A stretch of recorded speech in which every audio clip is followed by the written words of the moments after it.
Help કે મદદ કરવાનો મોકો મળે તો જરૂર હેલ્પ કરજો, ચૂકી ના જતા. મેડમ, તમે આ મન તો મેન્ટલી હેલ્ધી રહેવાની વાત કરતા હતા ને, તો પછી આ મેન્ટલી હેલ્ધી રહેવું અને હેલ્પને શું રિલેશન? તો જો સાંભળો, જો તમારે મેન્ટલી હેલ્ધી રહેવું તો તમારા માઇન્ડમાં જે પણ ડિપ્રેશન છે, ટેન્શન છે, એન્ઝાયટી છે, ફિયર છે, ચિંતા છે, જ્યારે તમે કોઈ બીજાની હેલ્પ કરો છો, સામેવાળો પર્સન હેપી થાય છે, ત્યારે તમારી લાઈફમાંથી આ બધો તણાવ ઓછો થાય છે અને હેપીનેસ ફીલ કરો છો. તમે બધાએ સિંહ અને ઉંદરની વાર્તા સાંભળી હશે. સિંહ એવું વિચારે છે જ્યારે ઉંદર પ્રોબ્લેમમાં હોય ત્યારે હું આને હેલ્પ કરું, પણ આ મને ફ્યુચરમાં શું હેલ્પ કરવાનો? પણ હેલ્પ કરે છે જ્યારે એ જ ઉંદરની હેલ્પ ફ્યુચરમાં એને કામ લાગે છે. જ્યારે સિંહ ઝાડમાં ફસાય છે ત્યારે ઉંદર તેને બચાવે છે. તો એવી જ રીતે ક્યારેય કદ, રૂપ, અમીરી, ગરીબી ના જોતા હેલ્પ કરજો.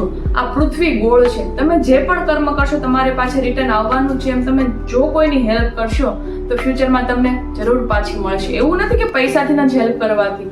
જો તમારાથી અન્નની હેલ્પ થાય છે તો અન્નની હેલ્પ કરો. સારા વિચારોથી મદદ થાય છે તો વિચારોથી મદદ કરો. રસ્તામાં જાઓ છો અને કોઈને લિફ્ટ આપો છો તો પણ એક મદદ જ છે. તો કોઈની મદદ કરો, હેલ્પ કરો, હસતા રહો અને ખુશ રહો અને હેલ્ધી રહો.